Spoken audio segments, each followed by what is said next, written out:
এটা অতি স্পৰ্শকাতৰ বিষয়ক লৈ আমি আজি ইয়াত মিলিত হৈছো। বিষয়টো হ'ল মাদানী অসমলৈ আহিছে। মাদানী অসমলৈ আহিছে মানে মাদানীৰ লগত সাম্প্ৰদায়িকতাও অসমলৈ আহিছে। মাদানী সেইজন মাদানীৰ আমি কথা কৈছো যিজন মাদানী ৰাজ্যসভাত কংগ্ৰেছ আৰু সমাজবাদী পাৰ্টিৰ সাংসদ আছিল। কংগ্ৰেছ আৰু সমাজবাদী পাৰ্টিৰ সমৰ্থনত ৰাজ্যসভালৈ যোৱা মাদানী গুৱাহাটী বিমানবন্দৰৰ পৰিৱৰ্তে বাগডোগৰা বিমানবন্দৰত নামি বক্ৰ পথেৰে অসমত সোমাইছে আৰু গোৱালপাৰাৰ উচ্ছেদিত মানুহৰ ওচৰলৈ গৈ তেখেতে উচতাবলৈ প্ৰয়াস কৰা বুলি আমি গম পাইছো। আমি এই গোটেই কাৰবাৰটোক তীব্ৰ ভাষাৰে গৰিহণা দিছো। মাদানীক আমি সুধিব বিচাৰিছো যে যি সময়ত অসম চৰকাৰে চৰ চাপৰিত স্কুল পাতি ল'ৰা ছোৱালীক শিক্ষাৰ ব্যৱস্থা কৰি বিভিন্ন ধৰণৰ সংস্কাৰমূলক কাম কাজ কৰিছিল সেই সময়ত মাদানী ক'ত আছিলে? মাদানী সেইটোক সমৰ্থন কৰিবলৈ কিয় অসমলৈ অহা নাছিলে? আজি বিটিআৰ নিৰ্বাচন সন্মুখত গোৱালপাৰাৰ এক বৃহৎ সংখ্যক মানুহে বিটিআৰত ভোটদান কৰিব। তেনে সময়ত মাদানী অসমলৈ আহি কাৰ স্বাৰ্থ পূৰণ কৰিব খুজিছে?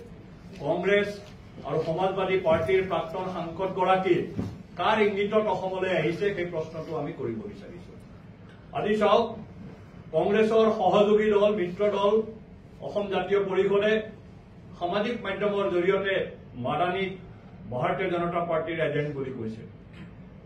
হয়তো জাতীয় পৰিষদৰ নেতৃত্ব বিশেষকৈ লুৰিণজ্যোতি গগৈ আৰু জগদীশ ভূঞাই নাজানে কিছুমান কথা, যে এইজন মাদানী উত্তৰ প্ৰদেশৰ পৰা ৰাজ্যসভাৰ সাংসদ আছিল কংগ্ৰেছ আৰু সমাজবাদী পাৰ্টিৰ সমৰ্থনত।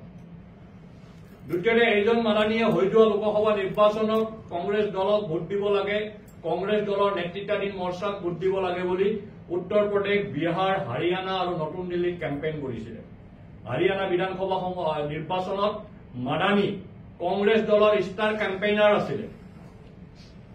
দিল্লীত তেওঁ আম আদমী পাৰ্টিৰ হৈ কেম্পেইন কৰিছিলে। উত্তৰ প্ৰদেশৰ যোৱা বিধানসভা নিৰ্বাচনত তেখেতে অপেনলি সমাজবাদী পাৰ্টিক ভোট দিবলৈ আহ্বান জনাইছিলে।